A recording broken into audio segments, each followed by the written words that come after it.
You want a general chat? Yes, mate. Yeah.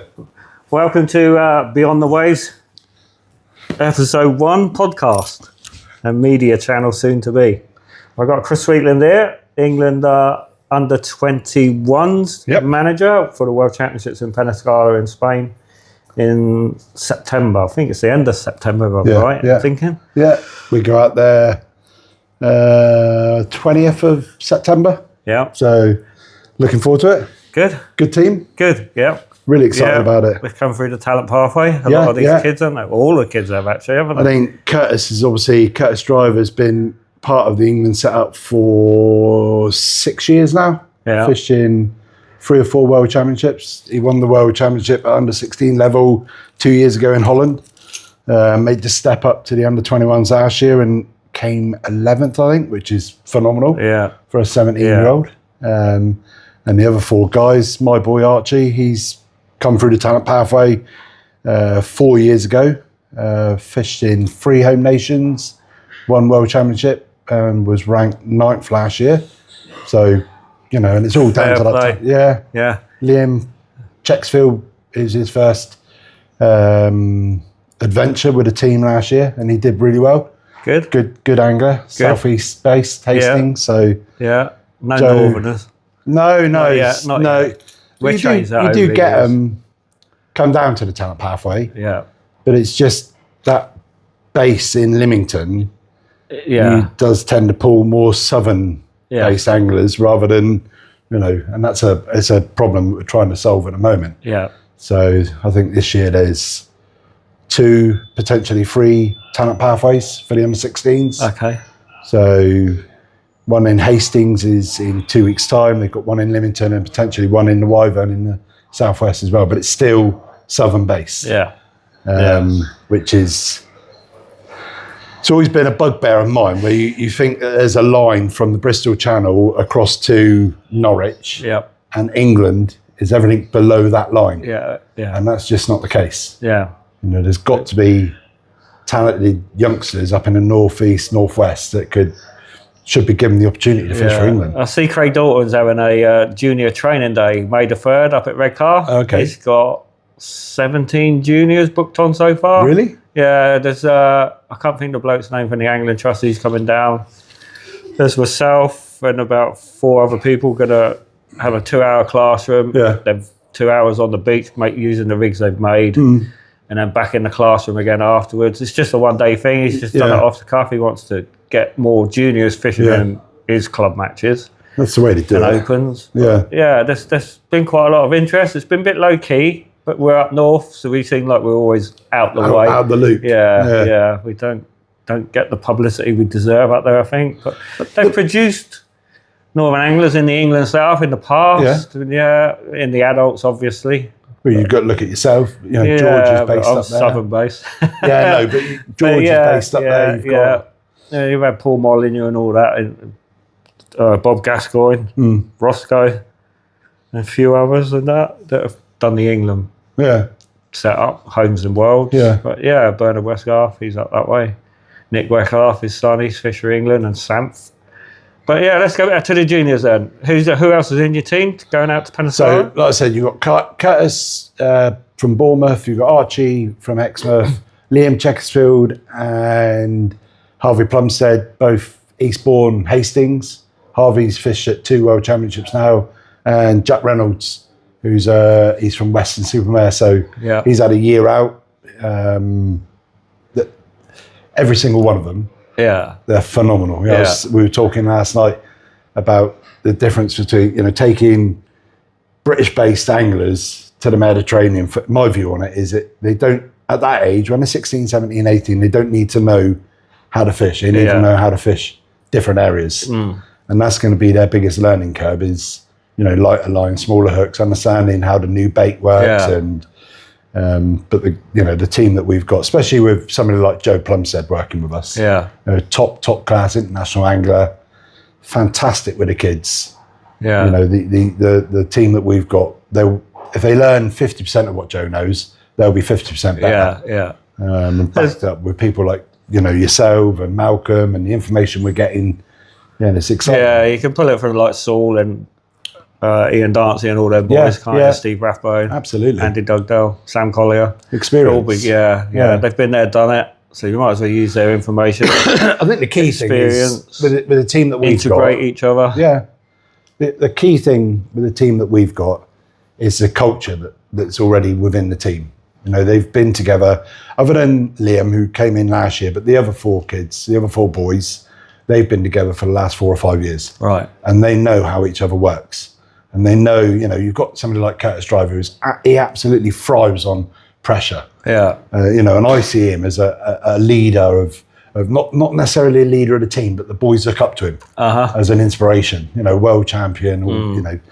So it's exciting. He's probably the most experienced one in your team, isn't he, for international fishing, especially abroad. Well, his first world championships were in Italy when he was 13. So he's the only one who has the experience of fishing in the Mediterranean. And we'll certainly, you know, Joe and I've never been to the Mediterranean fishing, but it's about soaking up all that information now, trying to get the kids to understand what your strategy is and how important they are to that, and then just letting them get on with it. You know, to a man, they are, and I'll put them, you know, willing to be knocked down, but I don't think you'll find 5 better anglers in the UK than the 5 we've got in this team. Right. But it's okay having that potential. It's then going forward and that's it, you know, making them feel as comfortable as they can when they get to Spain, making them understand, you know, what we want them to do, what they should understand, what they want to do as well. Yeah. Be a team, be proud. The hardest bits, I think, is people management, because you've got 5 individuals with 5 totally, I found it with the men, they're 5 totally different characters. Yeah. And until you can learn their character, you don't know, you can't treat them all the same sometimes. No. You have to, like, one might want to kick up the bum, another one might want an arm around him, or just chat, or one might even want to left alone to get on his own thing. But that's what I found hard. Though, isn't it? Yes, and I'm not in a structure of any management background, and that's what I found. We do it at work. You know, the business that I run, it focuses on change management, and the most important part in any change management program is the people that are going to make the changes. Yeah, and it's all down to culture. Yeah. So if you create a successful culture, generally speaking, you'll create a successful business. So, and that's, you can take parts of that. I talk to Joe about it all of the time about, you know, if you get the culture of a team right, you haven't won the battle, but you're going in really well prepared. Yeah. So let's talk a bit about yourself then. How did you when did I get into fishing and ended up being an England manager? That's some curve. I started fishing when I was about 4 years old, so born and raised in Axmouth in East Devon, and back in the day, we as kids we used to get on our push bikes, cycle over to Seaton, onto the seafront, especially when the mackerel in, and you go feathering. All of the boys used to do it. So you'd go out and catch, and you'd have some line, you'd go out and catch 20, 30 mackerel. And then cycle back over to Axmouth, and on the way home, you'd be knocking on the doors, trying to sell 4 mackerel for £1, and that's how we made our pocket money. Yeah. So when they were in, you could go out and you might make £5 a night. Yeah. So happy days, eh? Yeah, no, and then from there, sort of went into football, got involved in playing football to a fairly high standard, playing semi-professional, that was the peak of everything that I've done up until now. Right. But I snapped me cruciate ligament and played a bit of golf and this, that, and the other. And a friend of mine said, "Do you fancy joining Beer Angling Club?" You know, boat. Was that local to you? Yeah. It's primarily boat fishing. Right. So I had a go at it, enjoyed it, just focused on the boat fishing, did a few shore competitions, but only club level. And then Archie arrived. And he was one of those kids that he wanted to be outside. He needed to be outside, whether it is going out beating, whether it's fishing, whether it's walking the dogs, building dens. Wouldn't worry about the telly or anything like that. So took him fishing again on Seaton Beach. He had his first fish when he was 2 years old, and a little whiting. Came home from school I came home from work the next day. "Dad, can we go fishing?" Right. Can we go fishing? Can we go fishing? And it was just... It's unusual to compared to today's kids. That's unusual now, isn't it? It's all Xbox and PlayStation. Which is the culture we got to try and change. Absolutely. The guy I was fishing to at Buzzy last night said to me, his theory is more tackle boxes, less Xboxes. Yeah, and that's, you know, the kids, it's hard though, isn't it? It is. Yeah. Peer pressure, and so Archie got it, and that sort of encouraged me to, you know, put down the boat rod and pick up the shore gear. Beach rod. Yeah. So, and it's, you know, I've carried on. I used to do some match fishing.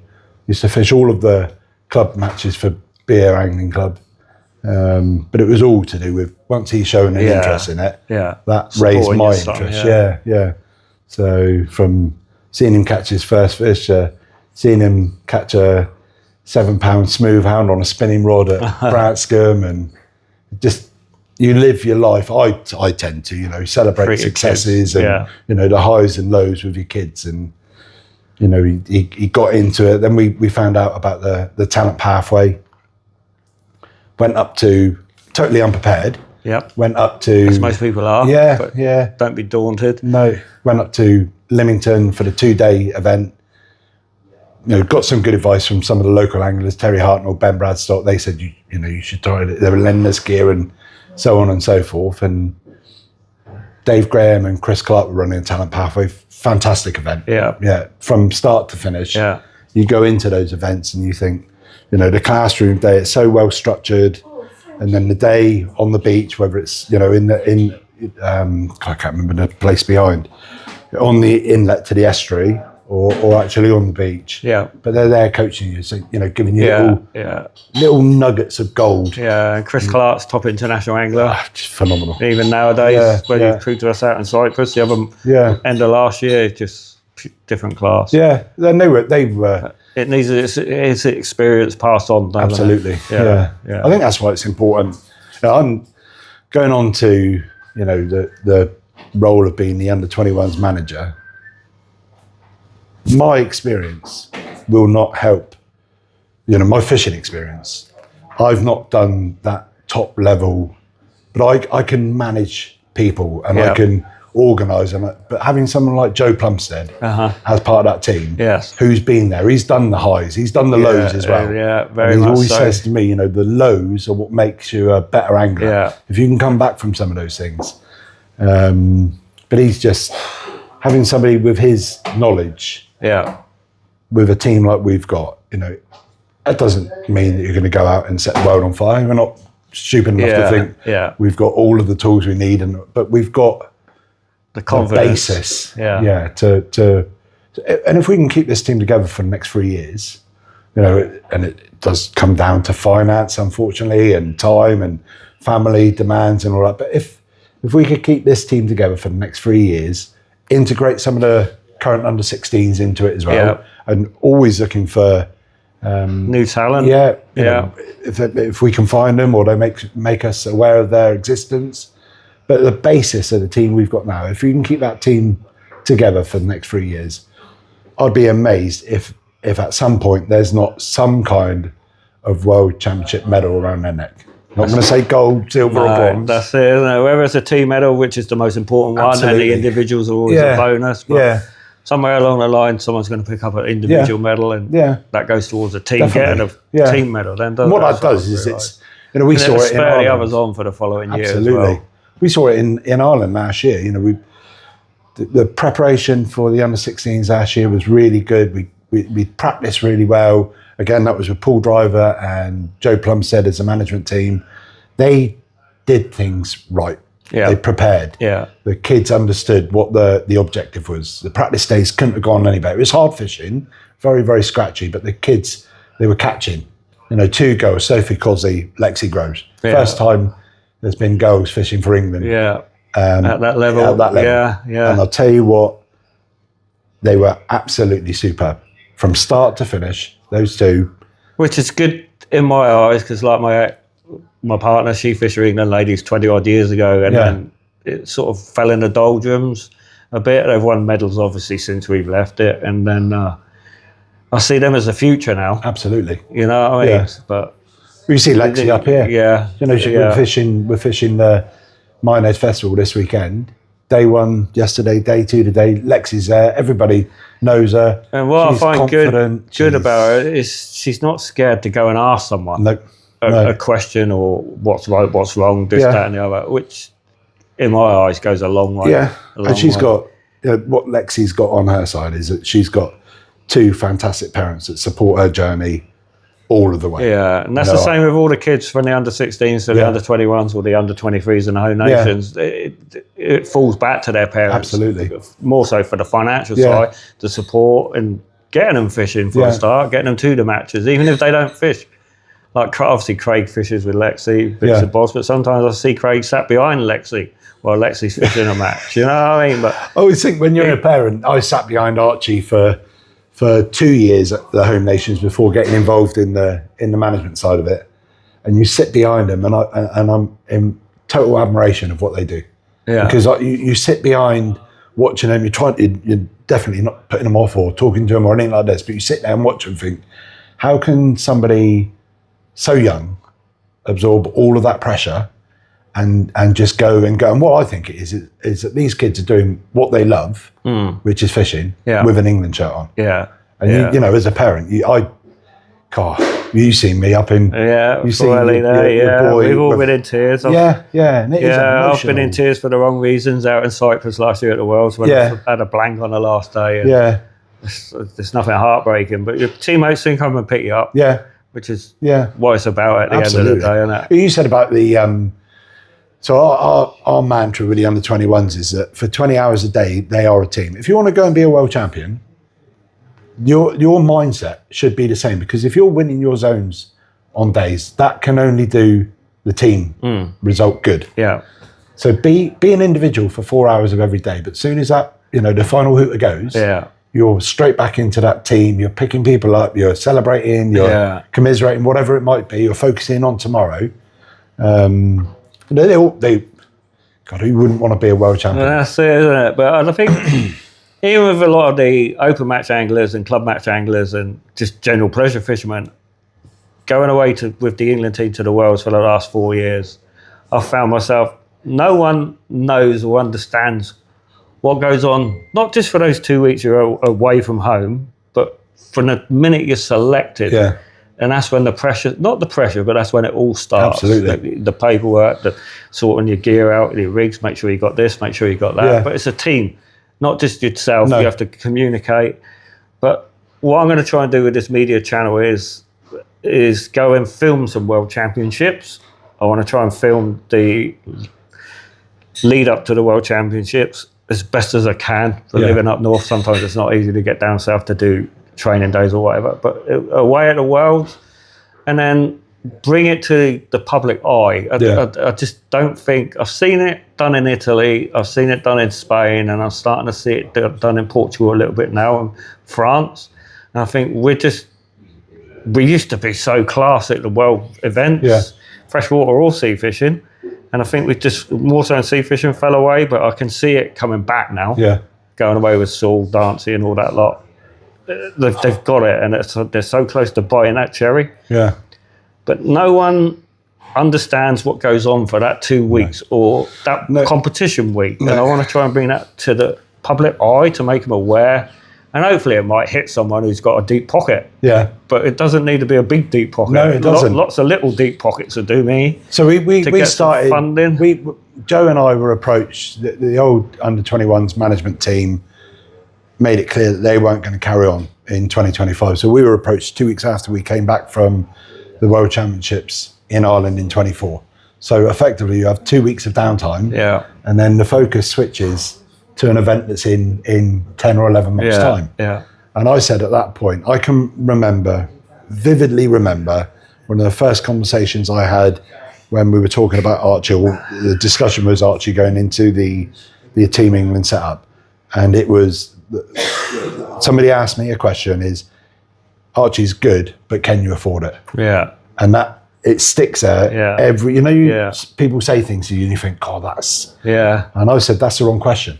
Because if people aren't going up to Harry Kane's dad and saying, he's a good footballer, but can you afford for him to represent your country? Yeah. And I don't see the difference. I know the money and the power and all of that, but if you're good enough to represent your country, money should not be the main.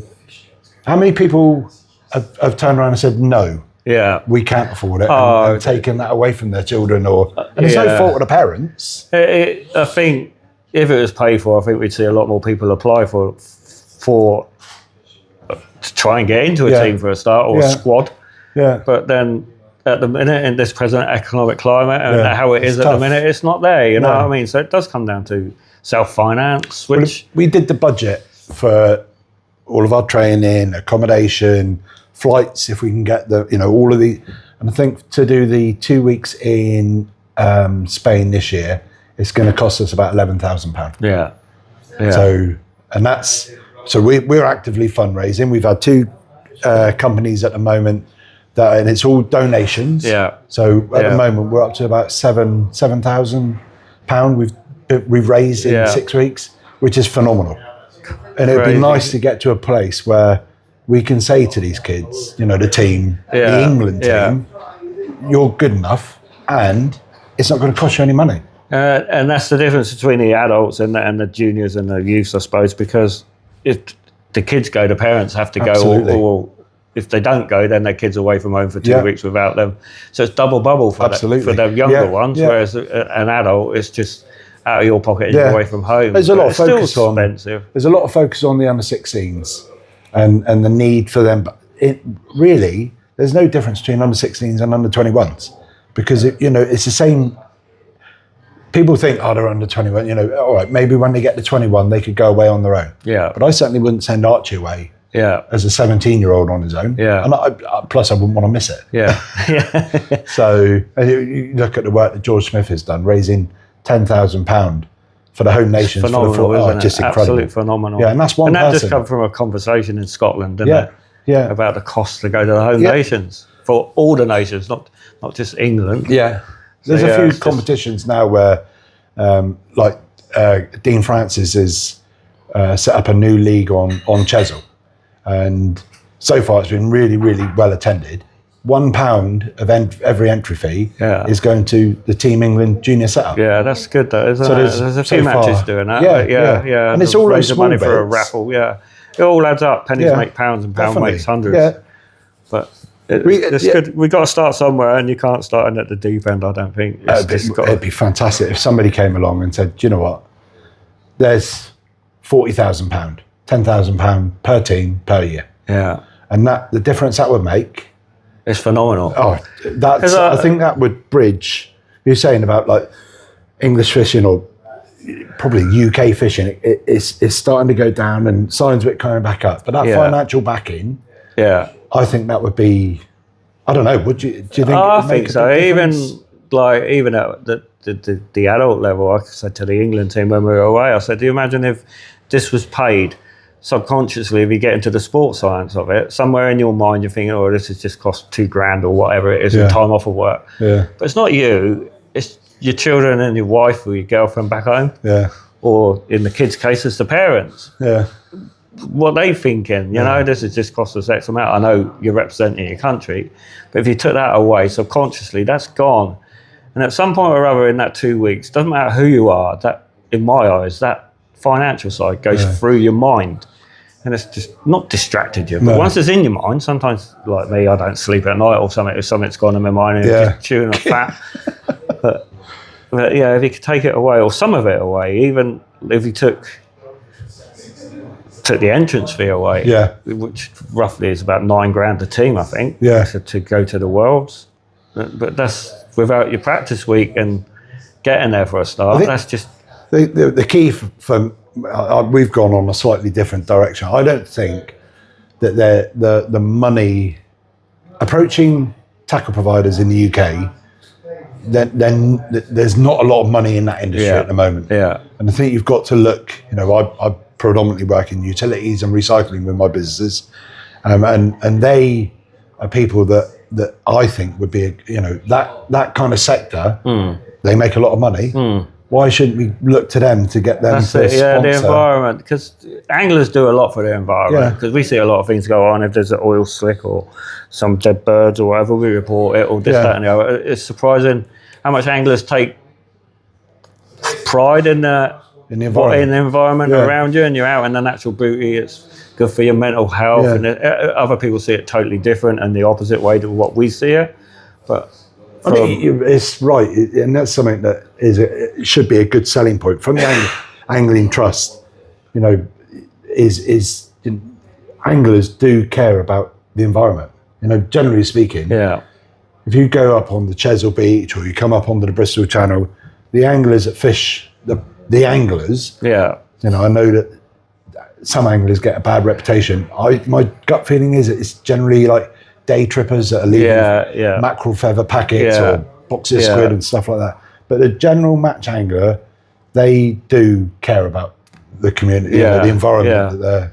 Well, you find with the match anglers now, they pick the rubbish up around the peg, or with their pleasure fishing, they pick a bit of rubbish up and put it in the bin. Well, you see when we were down at Bossington last night. It's slowly coming across. Yeah, everybody who came off of that beach, first place they went was to the bin. To the bin, and they put all of their old wrappers, any line snaps or whatever it was. You're picking up line snags off of the beach, and you know, Richard Reynolds was down at Western Supermare the other day on a big low, and he went down and picked up 45 weights and all the lines, and that's it. It's only that comes down to the environment and fish welfare at the end of the day, which we were just talking about earlier on having breakfast. But I think being an angler where you're out in the elements, you understand the weather a lot better. There's a lot more to it. The scenery. If you're a match angler, you can be dedicated to your match angler, but the scenery and the camaraderie between people from all around Britain. It's cracking, isn't it? It is a big family, isn't it? The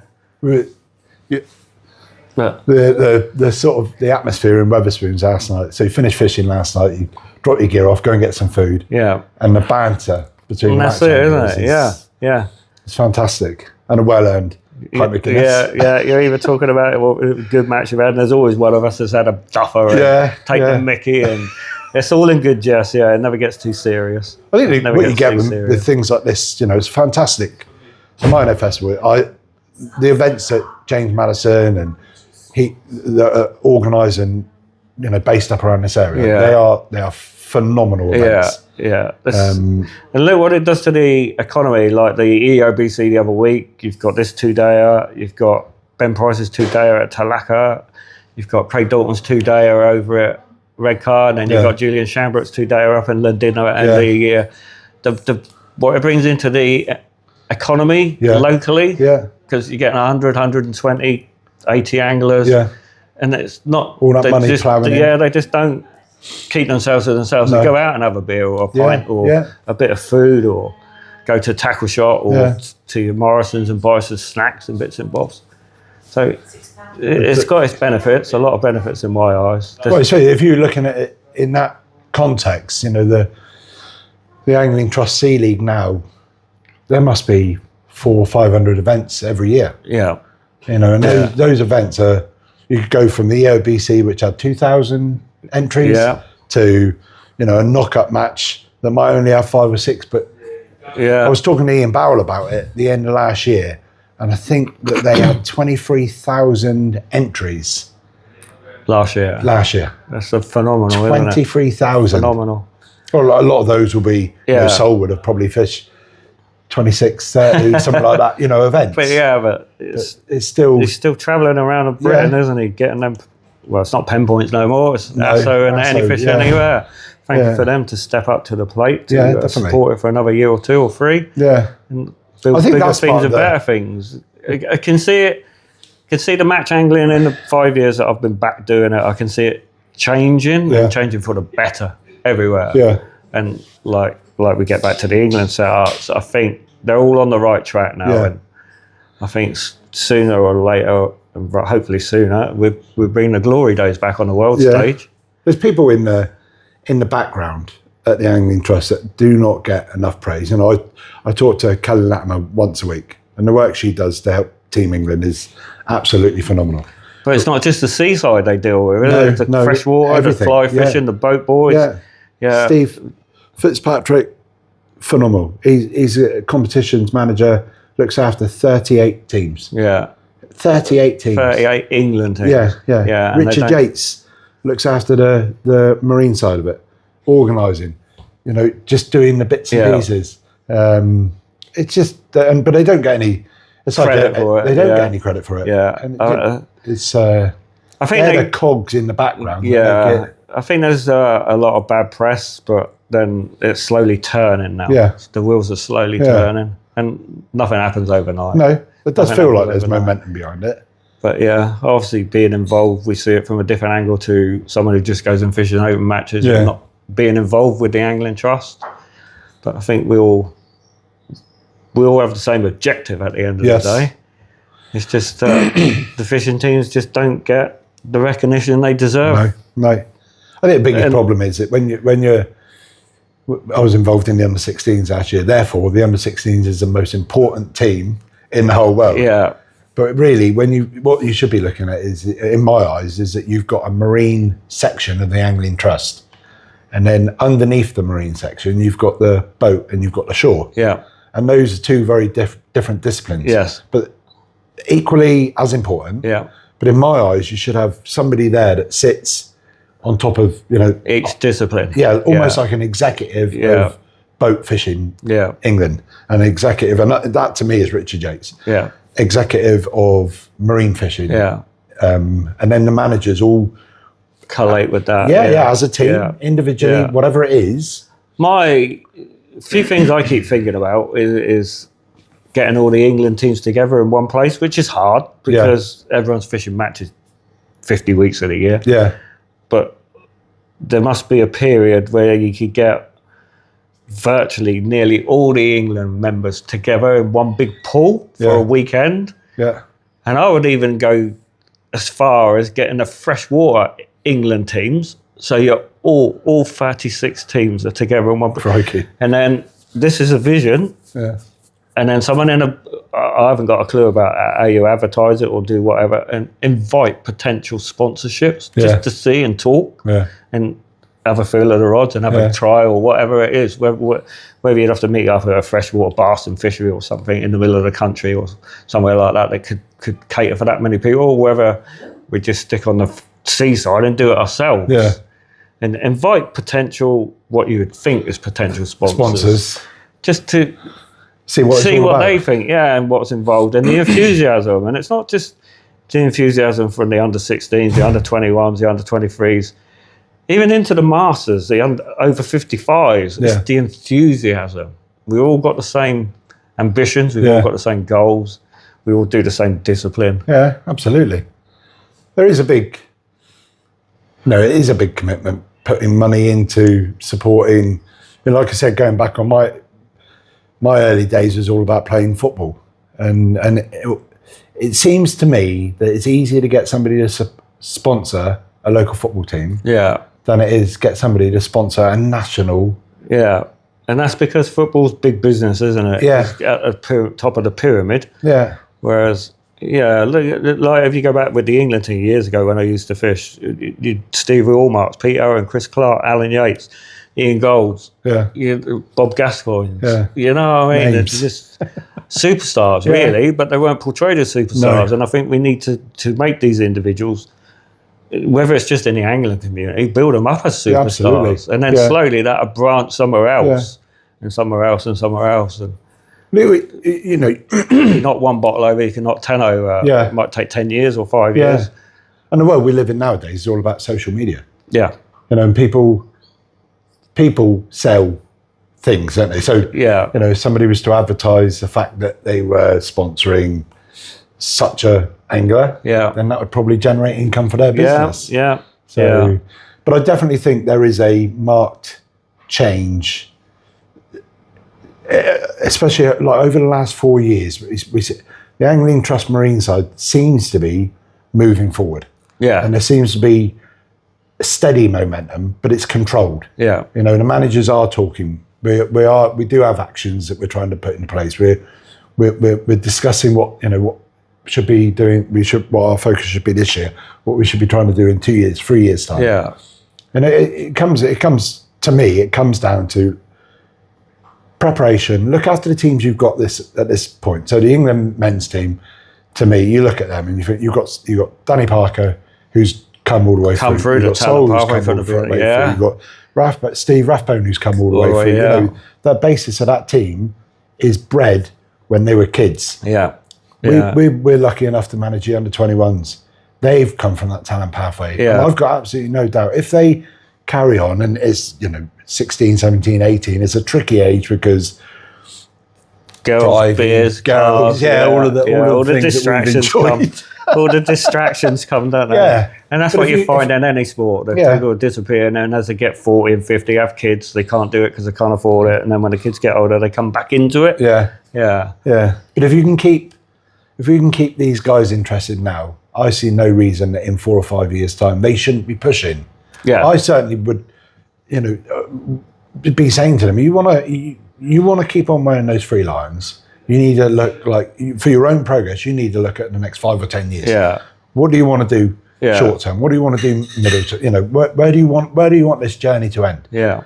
And that's what. Well, like you say, you take Danny Parker for instance. He's come through the talent pathway. I don't know if he fished for the juniors, but the youth, definitely the youth at Homes and Worlds. Yeah. And then he pushed into the England men's team last year. He had some duff draws at Penascala, but that's not his fault. But when me and Malcolm were out there, the potential the lads got is unbelievable. Yeah. But then, on the other end of the spectrum, you look at Saul Page, God to everybody. It's phenomenal, absolute phenomenal. And they can bring the Danny Parkers and the Sam Colliers and the Ian Dancy. He's got real consistent. Had he done that from the Isle of Man? It's nothing like his style of fishing week in and week out, living on the Isle of Man. But I've seen him go abroad, and he's a talent, total talent. And then, like you say, Steve Rathbone's coming back into the setup now after being away for a few years with his works, but he's come through the talent pathway. Exactly, yeah. So, and now he's took the talent pathway over. Yeah. So, I think that's a good appointment, is having somebody as structured, obviously a military background, as structured as Steve, to understand what the objective is over the next 5 years, and that is to be more of an inclusive fishing community, whether you're south or north or wherever. Yeah. Having the ability to bring or start to integrate people from the northeast and northwest into the teams. I think Steve will do a fantastic job at that. Yeah, and hopefully with this new, I forget the bloke's name, he's just got given a job this last couple of weeks. He's a Newcastle lad. I think his job is to go around and try and set up the old divisions that we used to have under the NFSA, the Wessex, the Wyverns, the Avons and what have you. Yeah. And then to bring that back in, obviously a lot of pleasure anglers are against, or what I get the gist of, against the Angling Trust because they're worried about a rod dog. It'll never happen. They can't do it. No. In my eyes. No. But then we need them on the back end of the Angling Trust, because when we had COVID, the Angling Trust worked damn hard to get angling back as a mental health, which was the first ever thing to come back from COVID. And the Angling Trust fought tooth and nail at government level for that. So what does that tell you? What does that tell you?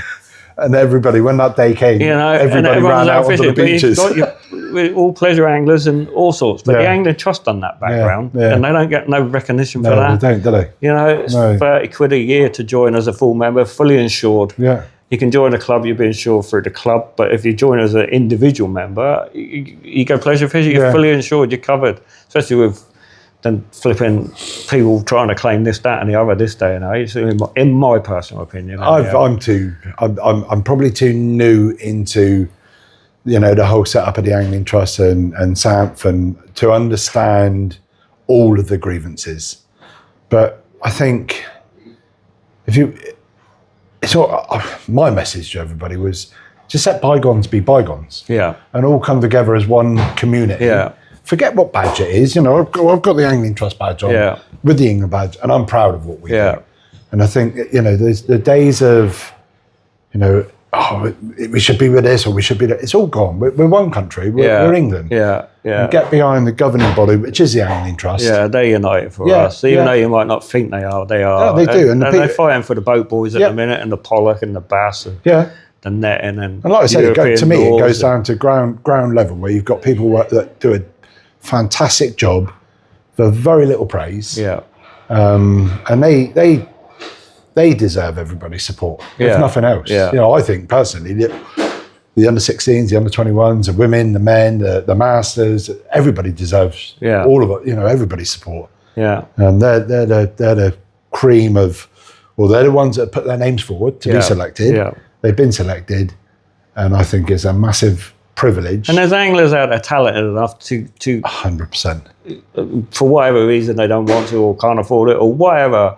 But there's a lot of anglers out there talented enough to push into an England team or an England squad. Yeah. And then build from that. But whether they want to or not, it's something that individual keeps preference.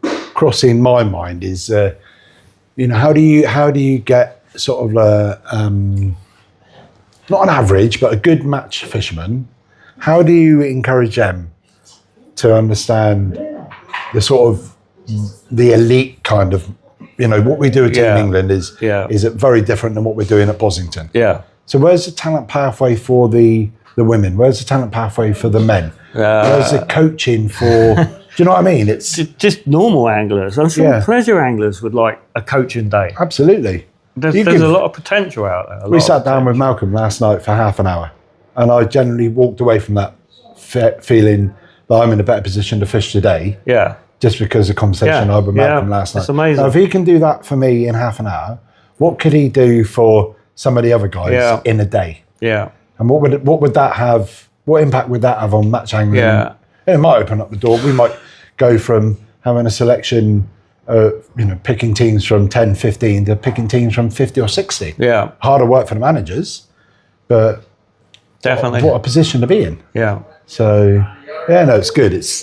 I'm buzzing about this year, to be honest with you. Good. I'm buzzing for the under-16s, the 21s, going to Pensacola with a team that we've got, like we said with Joe, with people like you that we can lean on, and Malcolm. I've got a bit of experience, but not as much as the Sauls and the. No, but you're the same. First time I met you was in Wales. Yeah. And I thought, crikey, this bloke, he is pure passion. He's got 3 lines inside him. Right, and on that note, we've called this episode 1 finished, and we'll carry on this conversation later in the year for episode 2, but we'd like to get Steve Rathbone in for the talent pathway. Probably try and get Steve Fitzpatrick from the Angling Trust on to give his perspective and their view for us anglers. And not just match anglers, pleasure anglers, a lot. We're all in the same boat, and we all like the same discipline. So brilliant. I'll call it a day. We got to go and get ready for day 2 of the Minehead Festival. Good to see you. Yeah, cheers, Chris, for your time. No worries, Catch up.